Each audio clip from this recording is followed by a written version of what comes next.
Hi, welcome to BeCollaboration's podcast, The Journey of Possibility, with Erkan Ali and our very special guest, Angela Makepeace. Yay! All right.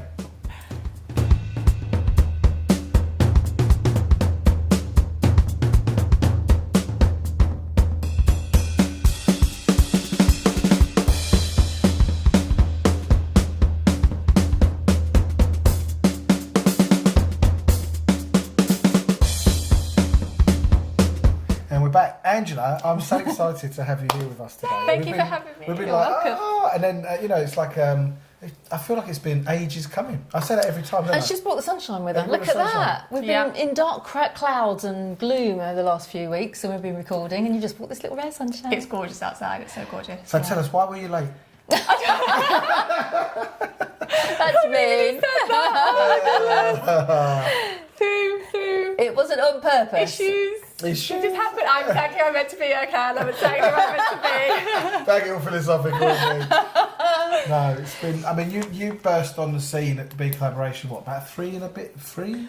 I think so. It was around about the time you were in London in the casino. In the casino. Which I loved that casino. It was brilliant. The dark corners. Flashing lights, a little dark cubby. It seemed a bit sinister, didn't it? It was really quite like the other world going on, and was BeCollaboration. I don't think this is quite what we. What always gets me is that I met you, didn't I, a few weeks before? Yes. And you invited me along to London.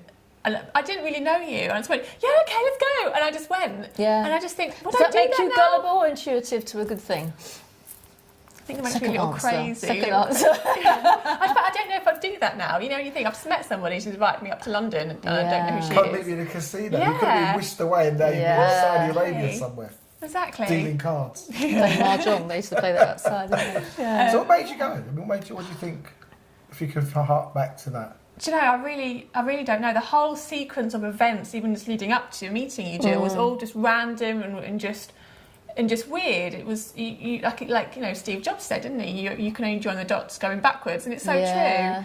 And I just do not know why I went. We put out an afternoon out maybe at the time. I don't know. I just know that when I came out, I was like, well, what just happened? What has just happened? I've just gone in there. I haven't once told somebody how amazing I am and how busy I am and oh, it's so amazing. I haven't once done that. I've just walked up, been completely myself, and just been around people who couldn't care less if you had 2 heads or not. They just accepted you for who you were. Do you remember who you spoke to? I remember I was speaking to Billy. I was paired up with Billy because Nick was doing the Nobody Known, or the equivalent of Nobody Known at the time. And I just remember those 2. I can't quite remember who else was there. Oh, I think Taz was there, as well. Yes, yeah. And it was just it was just really wonderful just to be there and be yourself. And everyone's like, yeah, that's cool. It was really nice. Yeah. It was really nice. So we didn't make you do a horrible 60 seconds or anything? I don't think so. No. Even if you had, I was completely used to it at the time. Yeah. So I just would have done it. But I don't think I did. No, I think we probably would have asked you of your, not opinion, but, what did you make of that, or how did you see that? Yeah.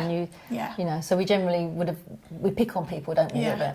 Yeah, in a good way, Yeah. in a comfortable way. There was not a single point where I came out thinking, oh my God, that was awful, or I felt really uncomfortable. It was just being not in your comfort zone, because obviously you are stretched, aren't you? You are, you are encouraged to make changes and that kind of stuff. But I was just it was a safe space. Yeah, I think that's probably the word I'm looking for, is a safe space to be outside your comfort zone. Yeah, That's a really good way of putting it. A safe space to be outside your comfort zone. Yeah. So that was the first experience of BeCollaboration. Yeah. And one of the things that we always say is we don't ask anyone to join. People give them the opportunity to choose to be part of it or not, and that's fine, whichever way they go. What would you think, looking back, made you go, yeah, I want to hang out with the cool kids? Hang out with my and Erkan as well. Just that it was so natural. There was no. I really don't want to swear. There was no rubbish. What's another word for? That's exactly what word I want to say. Garbage. No, there's no garbage. There was no faff and fluffy pretension. Yes, that's probably the word I'm looking for. There was no pretension. It was just human beings in a room. And there was no ego. There was no ego. That's another word. And yeah, it was. You could just rock up as yourself. Okay. This is what I say to a lot of people though when they're thinking about getting involved, and I was like, if it feels right, it's going to be right for you, and if it's and it's easy. Yeah. So if there's obstacles coming up, maybe it's not the right time, maybe it's not the right thing for you. But if there's something that's drawing you and you feel like you're magnetically heart-led to this, then it's easy. Everything just you can do it. You can make it happen. And considering Angela come from a long way away to come to London, wasn't it? Yeah. You're just outside Kelvedon, aren't you? Yeah. And that's a lot of people go, oh no, it's too far. I know people from Colchester who only go to Chelmsford. What? I know. But part of the excitement is the journey, isn't it? It is the journey. That's why we call it the journey of possibility. There you go. I see what you did there. So what was life like for you before? I mean, obviously we've only ever known you as part of, of BeCollaboration, but how did life look for you prior to us, being part of what we? Hand on heart, I do not think I would be in business if it wasn't for BeCollaboration. Simply because the people that I was surrounding myself with, and the people that I was learning from, were so bottom line profit driven, which is fine. It's fine. That's absolutely fine. There is a place for that. Yeah. Yeah, and if and then if that works for people, then that's absolutely fine. But to me, my business wasn't about making sure I was cutting costs and making profits, and obviously you need to make profits to make a business work, but that wasn't the most important thing to me. I just wanted to make video, make people smile and make people laugh. So when I was around the other people, it was, gosh, I'm not as good as or amazing as them because my profit hasn't grown as much, or I'm not cutting corners, or I'm not lying and being cheeky and cheap in other ways. I'm just doing things for the love of it. And that I found that the people that I was surrounding myself with weren't in business for the love of it. No one wanted to change the world, they just wanted to line their pockets. So to me, it's all about just making that impact on the world, even if it's small.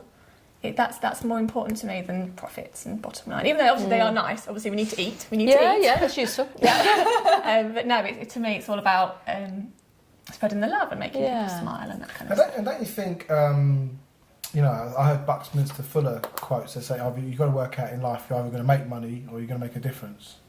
And I think I think what you're saying is, I'm doing something I love and it pays my bills. What more could, that in itself is a massive achievement. However, if you spend all your time making money, then you've got to find things that you love. So you've got a load of money, but then you've got to go, okay, so what is it? Oh, yeah, the weekends, the holidays, the things. And they never quite, the holiday come and go, the things you buy, you own, they become normal, and and then you're still searching for something more important. And to say that, that you're now operating at that, obviously now you're a well-grounded, part of the community. You're not new to it. But it didn't happen overnight, or did it? How was your experience? Did you kind of notice that was going on and you didn't feel like you fitted in with that? And BeCollaboration was giving you a way of moving forward. How would you explain that in your own words? It sounds really cheesy. I'm so cheesy sometimes. Cheesy. I felt like I just, because I found my people, like I just come home to people who just got it and it was just all okay. There was no pretense. There was no, you have to be like this, you have to be amazing, you have to do this. It was just it was like a flow. It was just natural. It was just easy. It was just easy. So you're quoted everywhere by Gill, don't you? I think you're even quoted in the book. Yeah, no, that's a fluke. That's a fluke. You keep coming out with them. This is the thing. You keep coming out with them.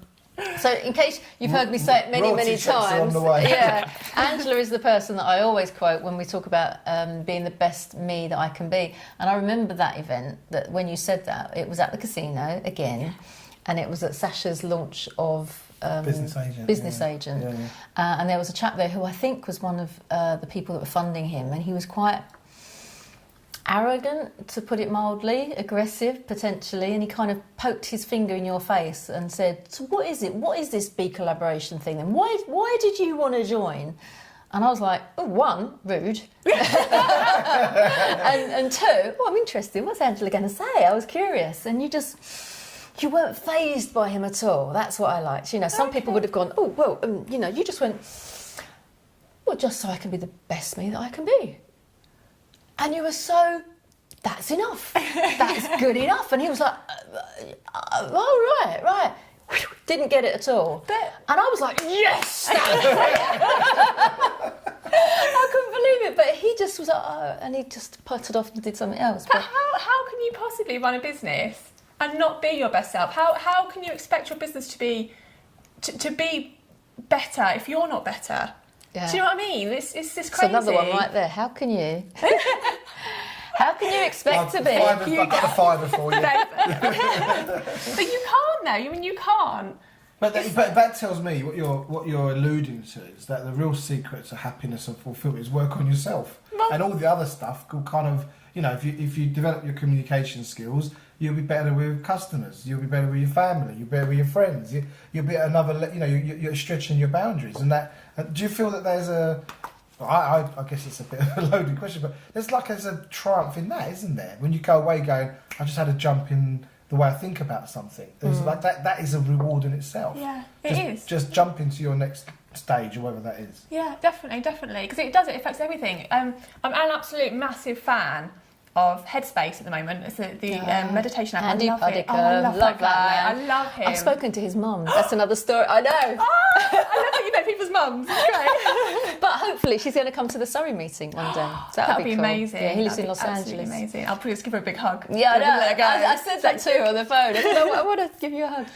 But he talks about, when he says in meditation, how meditation doesn't just benefit you, it benefits everybody around you, and it's completely true. So it's if you work on yourself, then your business will, by default, just get better. So will your relationships with other people. And obviously, it's another whole other story of who you attract as well, but that's a little bit different. But it is. I don't understand how people expect changes in their business, without working on the changes within themselves. So yeah, that's. And how would you describe maybe key shifts in you over the last 3 and a bit years? What were the main shifts?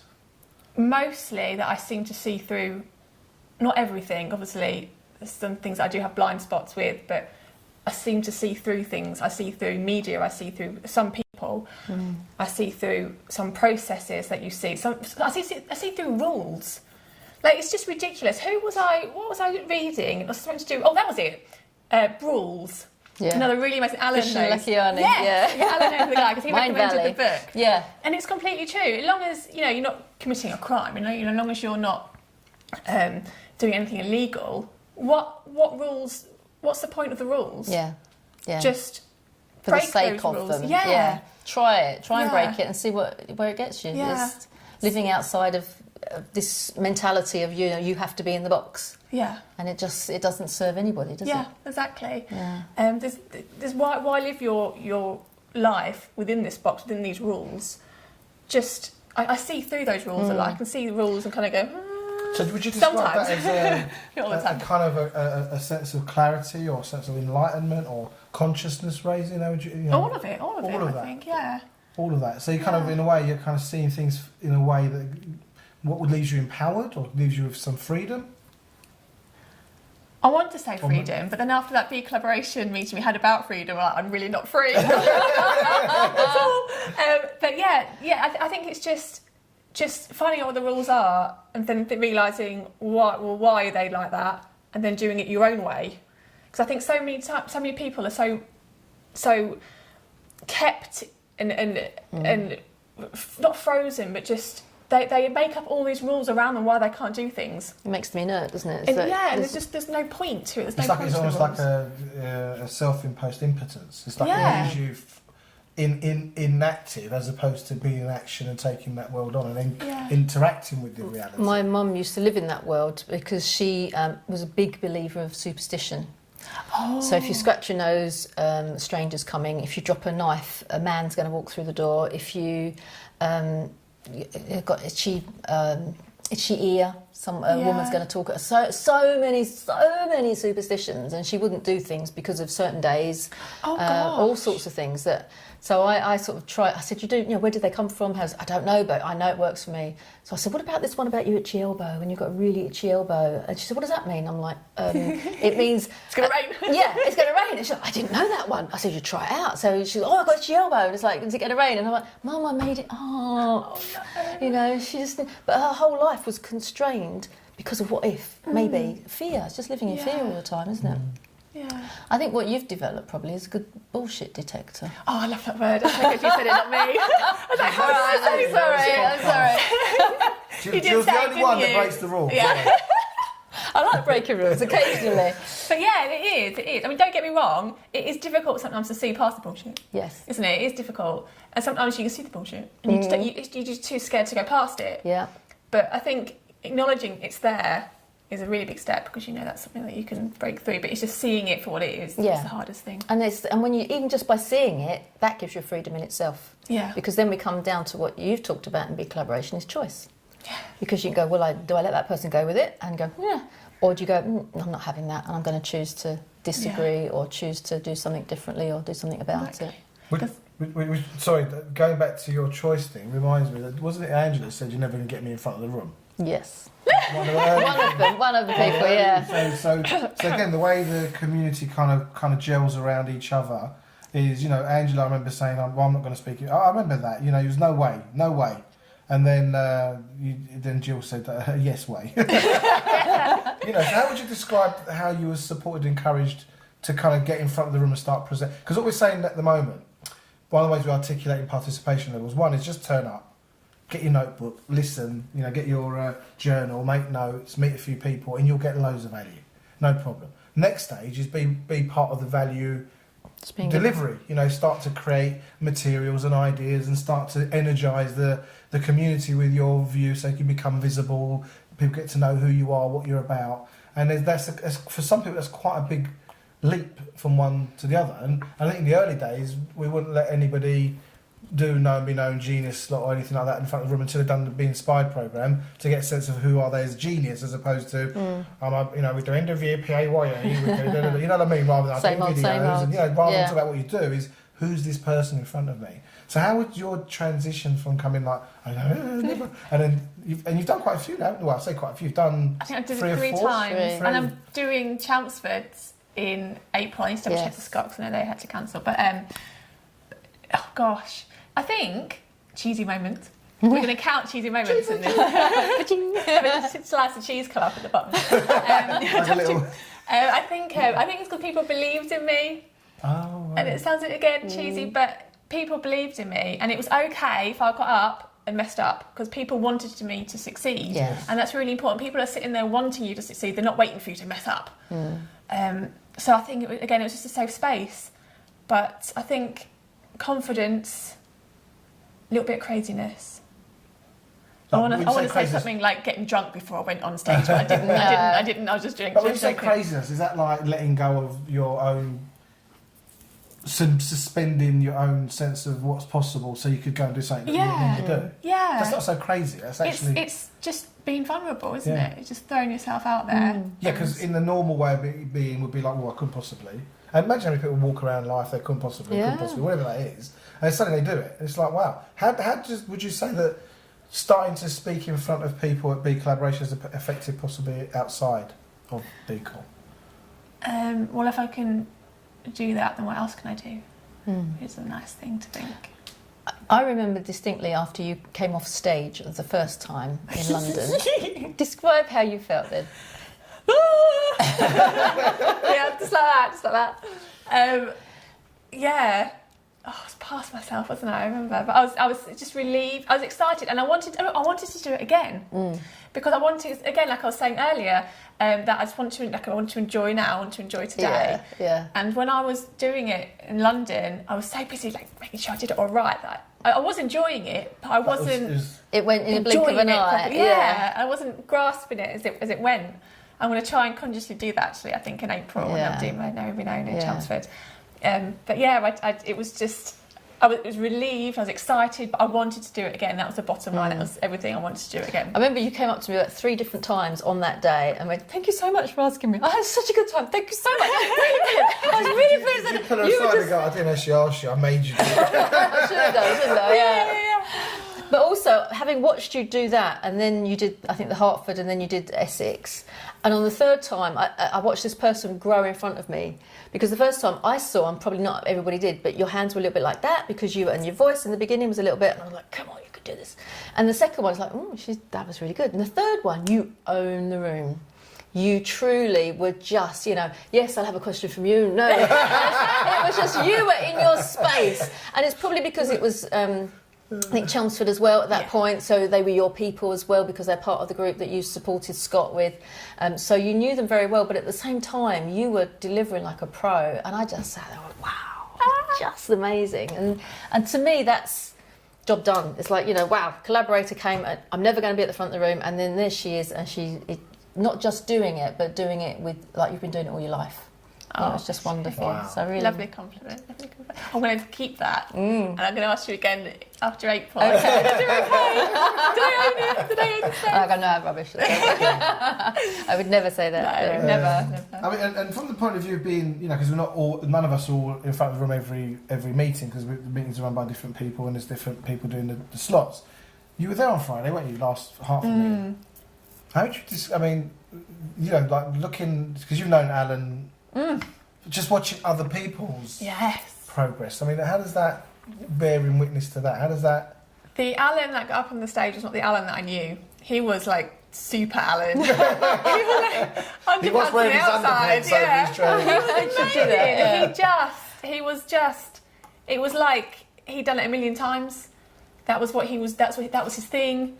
He was brilliant. He was just. That's why I had to stand up at the end and go, this guy sells stationery, you know, just so people knew. You know, if they didn't know him, that they knew that actually this isn't your day job, you know, because he did do it really well. Yeah, because it's kind of like within BeCollaboration, people don't necessarily ask what you do, they ask who are you? Yeah. You know, and they're the kind of conversations. And then, you know, if I'm going to buy stationery off, you're the guy I'm buying it off. Or if I'm going to get motion graphic videos, you're the person I'm going to get them off, as opposed to, you know, oh, here's my card, here's what I do. And it's like you said earlier on in the meetings, there's none of that card passing, there's none of that. It's get to know people, discover them, learn within the community before you start getting into business with each other, because otherwise it's just the transactions. Because if you can do stationery, there's another guy who can do stationery. You've just commoditise yourself. But if I have a powerful connection, a relationship with you, then that's a complete, that means there's values are aligned, mutual respect, there's so many other benefits. And I bet if those are there, then probably the paper's pretty good as well. Do you know what I mean? It would just flow that'd probably be the case. Yeah, exactly, you know? Exactly. I remember the first time we started working together, we worked on a motion graphic video, didn't we? Yeah, you did. What was I like working Oh, God. Dish it. It's a leading question. Anyway, at the time. Oh, I didn't know. Do you know what, Erkan? You were very creative and you were challenging, and that's good because it makes you step up. It makes me step up. It makes, when you work with other creative people, things happen, and it was lovely. It was really lovely. So, all jokes aside, I really enjoyed it. I did really enjoy it, and it pushed me, pushed everybody else that I worked with. My buttons, me. Yeah, pushed me over a cliff. Other than that, You did have some hair loss back then. No, but I mean, because for me, I can't just let it go. I can't just let it be. It's got to look. It's got to be. It's got to show us in our best light. If we've done something, especially around collaboration. You know, if I'm going to collaborate with someone, I know they're giving it as they're giving it their all. I'm not saying as much as I'm giving it, because we'll give different amount. But like you're pushing for something special. And I remember one of the videos, because we've done 3 in total now, and they are very creative, involved bits, because there's design, there's colours, there's the copy, there's loads of elements to them. They're quite a complex thing. And I remember with the BeCollaboration video, and I said to you, right, we're coming towards the end of the day, and I said to you, right, I want butterflies at the end, and your response was just like, no, I've had enough now. You know, but he was a blank sheet. It's a blank sheet. Look, pics. And I remember because you just went off the handle. Okay, so why do we have to have these butterflies? And I remember you said to me something like, it's going to look stupid or something. I can hear her say that. Imagine. No, it's not going to look stupid, it's going to look really cool. It's going to be butterflies going towards the sun, it's going to be great. And I think it was really funny because it was like until we finished this video. And by the time we finished it, the bit I loved the most is still the butterflies. Actually, there's 2 bits. It's the butterflies going across there and the crowd going, yeah! Because you're always like, yeah! Like that. And it's a really good, feel-good video. Yeah. Like, you know, and in essence, it's just a bit of digital, you know, or it's just paint on canvas, or it's just words on a paper. But these things connect with us and they make us kind of feel like, you know, there's something special about this bit of work. You know, and then obviously the more people can kind of get that, And that's what it's about, isn't it? Leveraging that message across the board. Yeah. So because we were trying to explain BeCollaboration, which is not an easy thing. Oh, God, no. Because there isn't ready language for it. And how do you explain it? Oh, so like your networking group. No. So it's just personal development. Well, yeah, there's some of that involved, but no, not quite. And it's like finding that way of explaining it. I think that video, for me, because of your patience and your willingness to keep with it, we've got something really to be proud of. So I want to say thank you for that. Oh, bless you, you're very welcome. We're very Thank you for the proud. butterflies. Anything for a quiet life, eh? Yeah. Butterflies. Oh, okay, have your bloody butterflies. But yeah. But I don't know. It is difficult to explain what BeCollaboration is. I try and explain it to people and try and get people to come. And the thing of it, it's just like, it's a place full of like really nice people. We hug lots. Food pod. We'll bring that one in. And we just That would put a lot of people off, actually, wouldn't it? They'd be like, what are you talking about? That could attract some of the wrong sorts of clean hugs. So, but the hugs are, I feel that the hugs are kind of not, I've been around places where everyone's like really hugging and they're getting, it's like, there's something else going on other than just connection. Do you know what I mean? I've noticed that in places. But I go somewhere, shake someone's hand, they look at me like, what's that? I'm like, oh, sorry. Or a BeCollaboration. Yeah. And it's kind of like, it's okay to be with, like, when you was kids, you just were unguarded. Yes. You didn't have to go, oh, hello, I'm Erkan, here's my card, so you can come back to me. It's none of that. It's just, it's more like people, like grown-ups in a playground together, exploring and playing and sharing and then connecting and doing stuff and then doing some more grown-up stuff. But I think on a level, it's kind of very, I won't say innocent, but I think authentic and vulnerable is a way that we would describe it, maybe. Definitely vulnerable. Which would probably scare a lot of people off. Well, it's not vulnerable in terms of, on your first time you arrive, you've got to go at the front of the stage. Not group therapy. And do a clown dance or something. As Ali G would say, is we're keeping it real. But we're keeping it real. It's like forget all the nonsense, forget the mask, forget impressing me, forget all that. Let's just, who are you? Yeah. So the people that are used to impressing people, are used to having on a mask, are used to having this. So to go up and hug them, they're like, what the hell? Yeah. And there are people that you kind of go, oh, we've had a lovely afternoon together, and you're like, and you can feel them do this. And you're like, okay, we'll shake hands then, that's fine. I had a breakthrough the other day with someone. Did you? I got a proper hug off Narish. Well, I never. There's a first. Narish. I did. I said, well, something's happening. I think he's missed me. Because normally when I hug him, he'd be like... I know, yeah, he doesn't. So breakthroughs all round. They do make me laugh when people hug like this. Just pretending. Yeah, not their hugs. But it's genuine though. There's nothing fake or over the top. It is just genuine hugs. Yeah.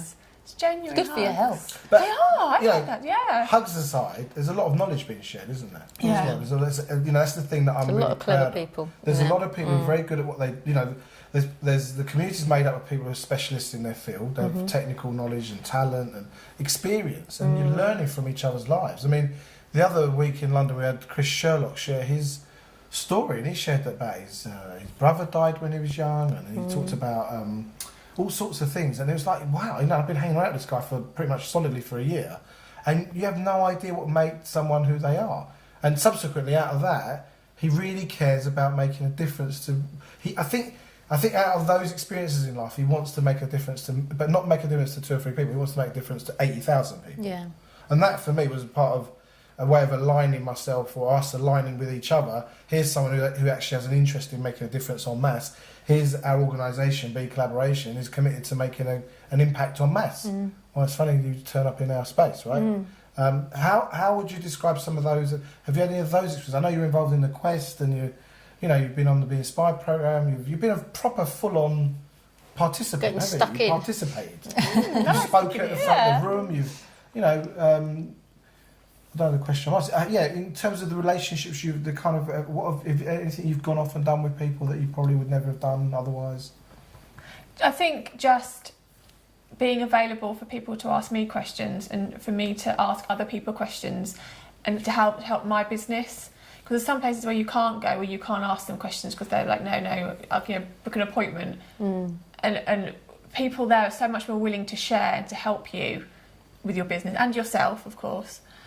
But I haven't is there any, I'm trying to think of projects that I would have gone off. I've been recommended to people because of people through BeCollaboration, and that's gone on to other things, and that's raised your confidence, and then you go off to do other things, which is great. But I've done the Quest.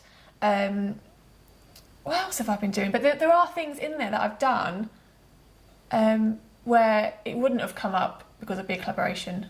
I think just being in a different place in general, I think, is where I've been. I don't know, I'm not quite sure. But other than, there's the Quest. And the Quest is obviously the online digital publication. I thought we're working on the 6th one now.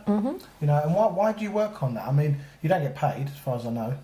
No, but it's because people find that really weird. Well, people do things for nothing. I'm like, well, they're not doing it for nothing. They're doing it for many things. It's just not doing it for money. You should get paid in love. Yeah, well, this is it. I get to work with some amazing people, and I get to see different ways of working.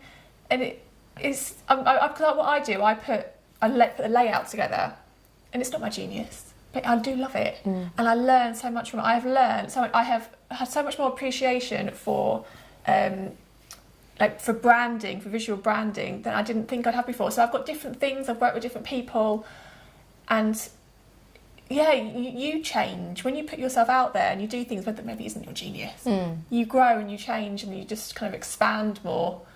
And from that, I had people ask me to do their visual branding. I'm like, oh, well, I'll give it a go, and I'll do my best, and look what I did. And people would be like, yeah, I love it. I'm like, yeah, if you love it, I love it. That's great. Well, you love it. So I think it is just more doing things, especially with the Quest. I do it because I just love working with those people. I think that's probably what it is. Because why do I do it for free? I could, if I wasn't doing that, I could be sitting, eating chocolate on the sofa. But so why would I do it? Why could I do it? Why do I do that? And we'll get to your pastimes in a minute. Interesting pastimes. But I want to ask you about, you used the word genius around 3 or 4 times. Now, in my experience, that's not a word most people use very often. That's become quite a common use, I was going to say parlance, but I thought that sounded really poxy. Yeah. Parlance, common parlance. But it is, we use the word all the time. And I remember, developing the programme and doing this idea, well, if you're going to put people in a room together, great people, they still need something to help oil the wheels. Because if we talk about this idea of a world of fierce, scarcity, competition, and creating one of love, connection and abundance. And in your genius, there's abundance. And if I can connect with my genius, with your genius, we can create something that would never have existed otherwise. That's the whole idea of collaborating.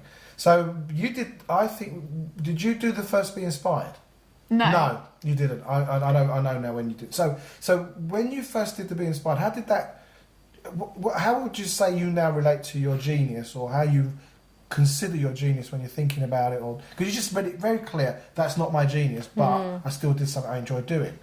Well, my genius, which I discovered from you, is that I'm an expanding force. So whenever I'm sitting there going, oh God, I can't run a marathon. Well, I've never tried to run a marathon. I don't really want to run a marathon. As an example, if I want to run a marathon, well, I'd be like, well, I can because I'm an expanding force. So bring it on, I can eat it up. Of course. And I love thinking that. And sometimes when I get a little bit like, oh, I can't do this or I can't do this, I think I'm an expanding force. So that sounds really weird for people who've never. What do you mean expanding force? So how would you say that? That I'd call it, because we call it discover your genius in the Be Inspired programme. So that revealed itself. How did that reveal itself for you? Do you recall? Gosh, is that a good question? Yeah, it is actually. I remember it coming to me, but it felt like it'd always been in me, and I felt like it was just kind of bubbling up, like, oh no, okay, you go then, and I just said it, and it just felt like it was always in me. Always like, it sounds a bit crazy, but these sort of conversations always are. But yeah, it was, and now I still think when I've got so much to do, like a mountain to climb, well, I'm an expanding force. So I'll learn what I need, what I don't know, and I'll apply that, and I'll see where I am there, and I'll just keep going. It's like eating it up. Like the little Pac-Man. Yeah. But that's a totally different way of being to just being your identity or your personality, isn't it? It is, but if I think about it in terms of it's always there, I can achieve anything that I want to achieve because I'm an expanding force. And I don't need to think of anything else because I'll get there surely and I'll do my best. And I don't know, it's always in the back of my mind. It's almost like a reassurance. But I feel like I know that. I feel like I know it. And you feel like you've probably known it all the long. Yeah. Re-remembered it. Yeah. Because in the Be Inspired, we look at the things that get in the way, what we're doing. in the progress of revealing the genius was always there all along. And that's perfectly what you just said. And we're looking at the things that get in the way, like we talk about the education system, the money system, media. You know, all your life you've been told could do better, try harder, lose it. You know, and then you go to work, and then you worry about losing your job, and then you start getting into the money world, and then you go and put the telly on. There's, you know, I don't know, biochemical attacks in Salisbury, and and there's Russia. You know, you're kind of living in that kind of, that isn't an expanding force. No. You know, It's so easy though for that to happen. It's so easy just to sit there and just be like, be frightened. Be frightened because it's so scary. It's so scary. But you've got to remember that there is a world out there, and you can actually just switch it off and ignore it. I mean, obviously, it still goes on. It still goes on, but you can choose just to put it to one side and do things despite your fears anyway. But it is so hard. It is hard, and it's hard to see that you're like that. When some people are like that, they can't see it. But when you're on your own, your world isn't going to change because you're not being vulnerable to people around you, and you're not going, I've got this fear and I've got this, and they go, well, let's discover your genius. But by going into that space of discovering your genius and understanding that, you've got people around you that can remind you of it. Yes. And they can kind of like, come on, Angela, you can do that. And you go, okay then. And then I'll have a go.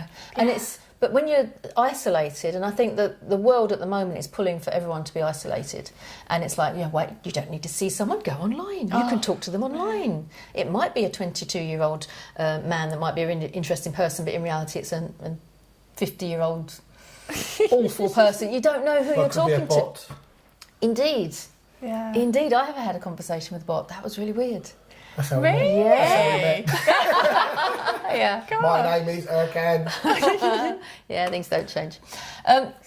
Moving swiftly on to another topic, which is the same kind of thing, is going back to your Know and Be Known. You chose not to do it about, this is how I do motion graphics. You chose to do it about the power of choice. And that blew people away, the whole concept. And you could see people kind of sitting there going, oh. It was that kind of moment, you know, and because I love sitting at the back when somebody's doing Know and Be Known, I'm looking at what the reaction is, and some people are busy doing their notes. But at that point, when you were talking about your trip to Germany and how a tiny little choice can have massive repercussions, and then there's about 3 people that kind of went, oh yeah, you could go, and it was that kind of moment. So for you to have that impact on other people, and I often say it, sometimes it's just a comment in a discussion, and sometimes it's the person at the front of the room that will be presenting something to you.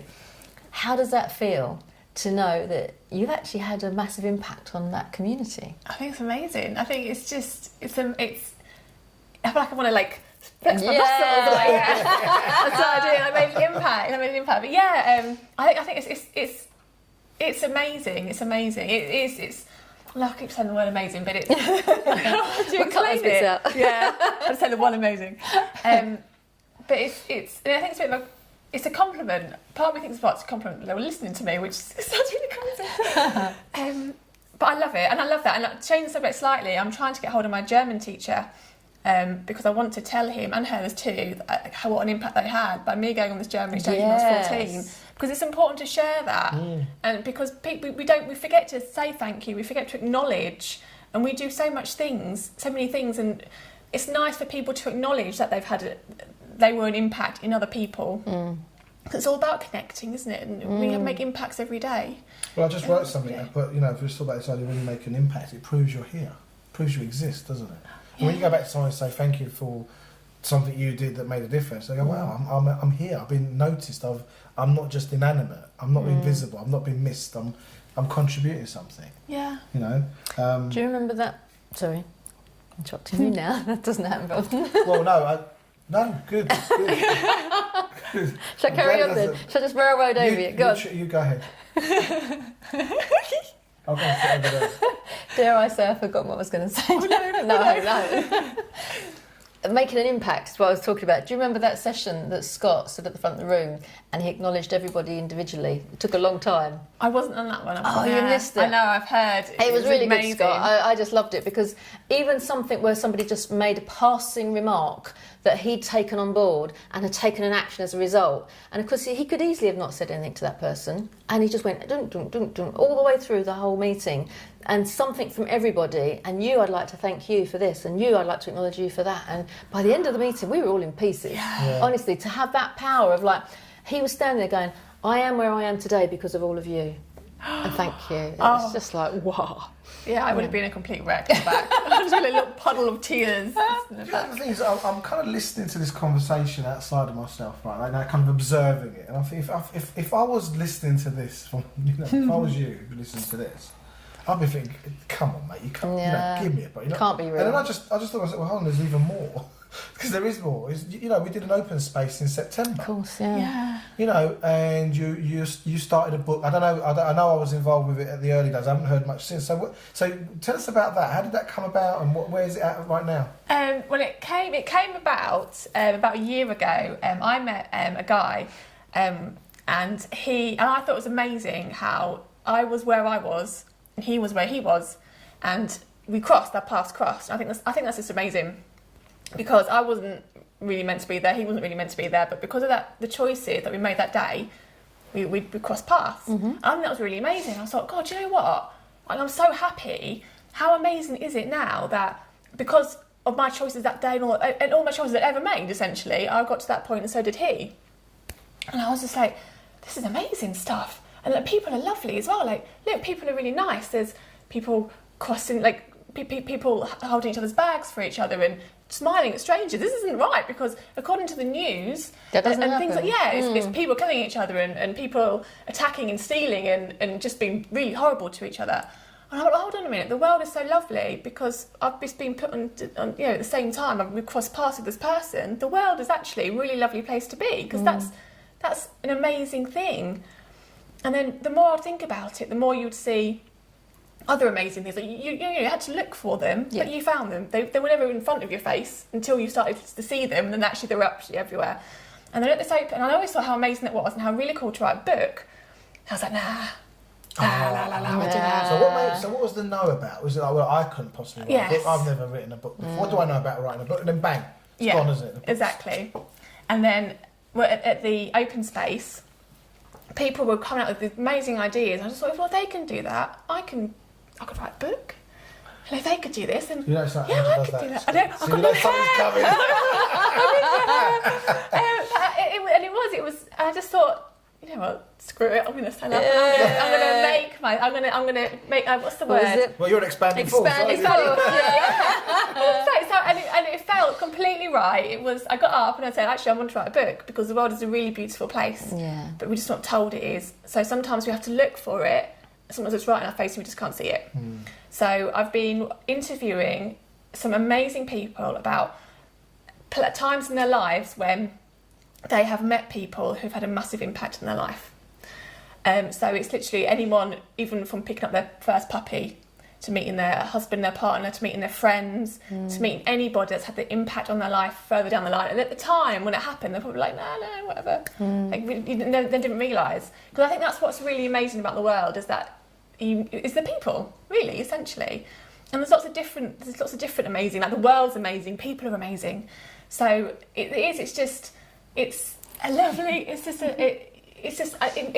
to be written. There's no alcohol. Just a couple of drops. Wandering, that's all it takes. But no one talks about how amazing the world is. All you just hear is how horrible it is. Bad news, yes. And the world is an amazing place. And I live in the same world that you live in.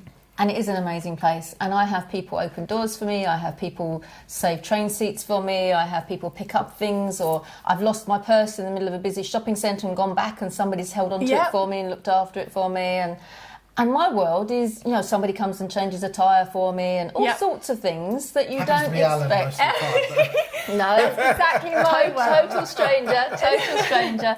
And it isn't about me being a pathetic female going, I can't do this. It's just people being nice. Yep. And you hear this all the time about, you go on the tube and nobody talks to you on the tube. Everyone's really miserable on the tube. I'm like, well, do you talk to anybody? Are you that change that you want to see? Exactly. And I talk to everyone on the tube and and I smile at people on the tube. My kids get fed up with me sometimes, but that's the only way you're going to spread it, isn't it? Have a sing-song on the tube, do something nice for people. Otherwise you're waiting for someone else to do it, aren't you? Or I've ever talked about my friend Sai Ekin. Yes. Yeah, so for Sai Ekin, I'm going to send this to you later. So Sai, really good friend of mine, and he went to South Africa. Now I think he did this in London the first time. He noticed this thing about there's all these people on the tube or on the bus and no one's talking to anyone. So he got up and he started to talk to people, but not just like, hi, my name's Simon. You know, like, I mean, literally, hey everyone, I'm not selling religion, I'm not having to tell you anything, I just want to talk about courage.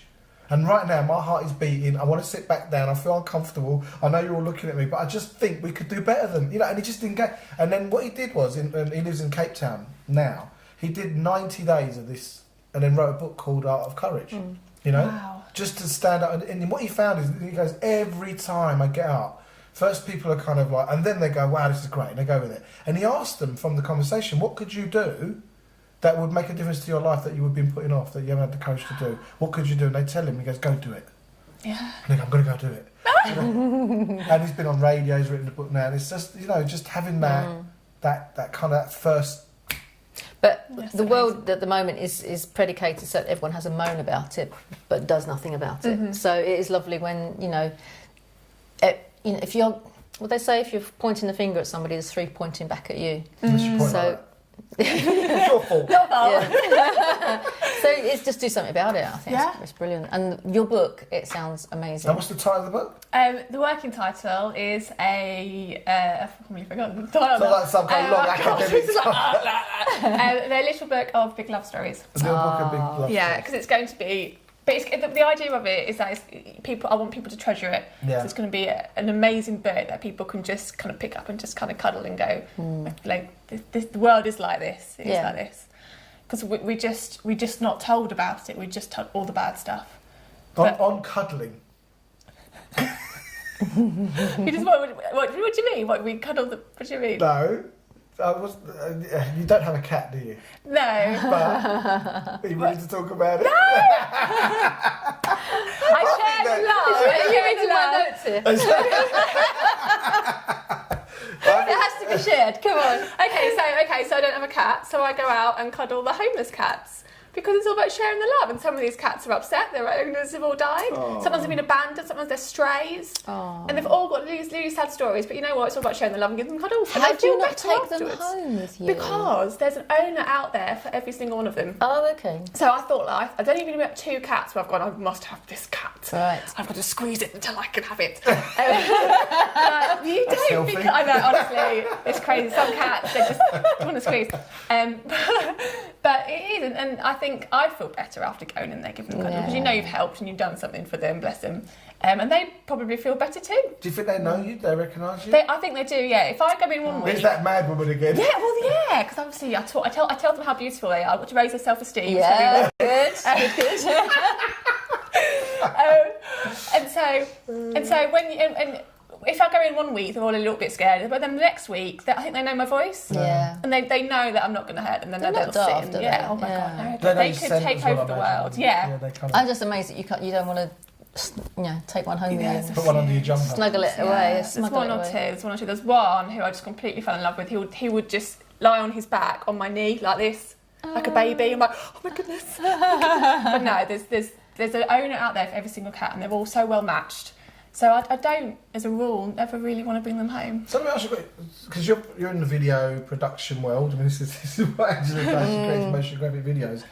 What's that fascination like on YouTube with cat videos? Oh gosh! I mean, because even though I'm quite not really perfect, but every now and again one will come on and I'm watching it. That's actually really good. no. It's like, but it's actually we do have something going on with these, the cats and the dogs, and there's something going on there, isn't there? Yeah, there is. And do you know what? I couldn't tell you what it is. All I know is that YouTube is made for cat videos, and that procrastination. The first thing I do is YouTube.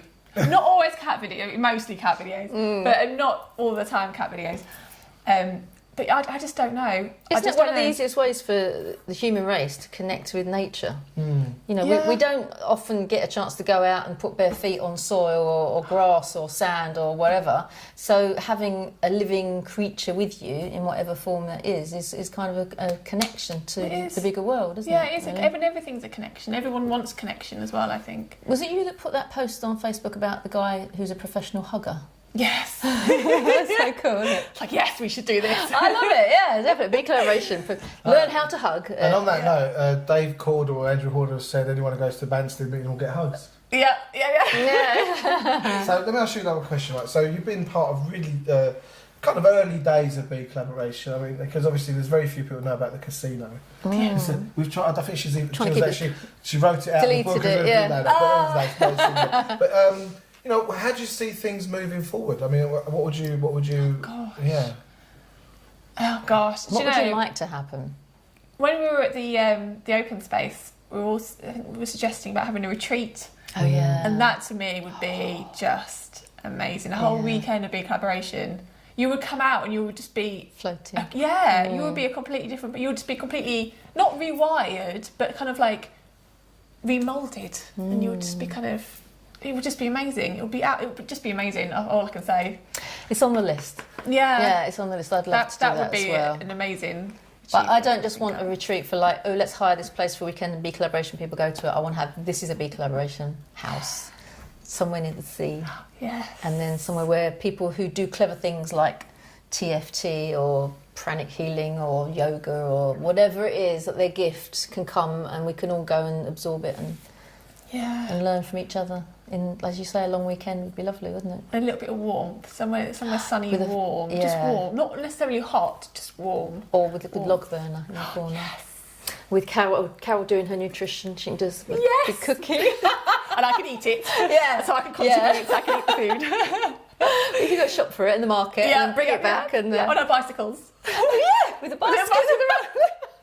Yeah. We're there. Let's do that. That's a beautiful vision. I don't It's think lovely. it's that far away. Do you know what? It probably isn't. I don't think it's that far away. I mean, I can see it. At least it's not. You know, it's not like that. You know, that far in the distance. I think Well, with an expanding force helping us. Yeah, with an expanding force. Not that far at all. Yeah. So, anything else you'd like to share, discuss? Anything you'd like? I mean, we did this with Colin a little while ago. So anything you want to ask us? Yeah. And he went, no. Oh God, I think Is that's there an anything, interesting obviously, question. we're We're an open book. Yeah, we're an open book. So is there anything you'd like to, anything you've wondered about BeColl or, you know, you never got around to asking? Yeah, what's your BeColl dream? What do you think what do you think, where would you like to see it?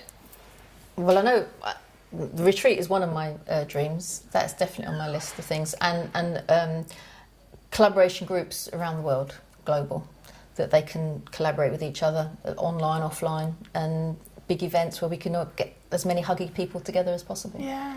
That's me. I'm not sure about your one. Well, I mean, prior to BeColl, I could, and I did make a difference to groups of like 140, 180 people at a time over a period of time, and that is an amazing experience, don't get me wrong, but I didn't think it was big enough. And I wanted to go bigger. I want to make a, you know, message. I believe we're making an impact, and I want to make far-reaching global impact on the planet, or at least be part of moving it forward. And I think there's a lot of people that share that passion to awaken people to their genius, their flow, to what's possible, to hold their hands for it, to support them. Some people leading the way, and others will be, you know, following on behind. So, to me, BeCollaboration is about making a big dent, a real impact on human consciousness. And if that means we don't have wars anymore. That means, you know, whether it happens in our lifetime or not, I don't know, but we really can't carry on like this. It's unsustainable behaviour. And I don't mean just wars, but, you know, the infinite debt-based paradigm, you know, infinite growth model, the consumption at the rate we're doing it. We're using, I don't know, 4 or 5 planets a year more than we can sustain. So to me, it's like, what's all that need? And you said something earlier on about, you know, as long as I can pay my bills and make a living, I don't need to make, you know, I don't need to make loads of money. And I think if we can leave that legacy as a community and get this thing started within our lifetime, then it, you know, it goes beyond us. Then couldn't ask for more. So there you go.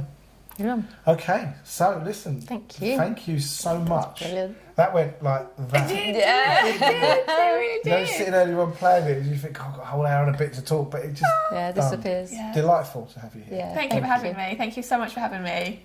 Absolutely loved it. Lovely. Let's have a hug then. Oh, yeah. Thank you. Oh, lovely.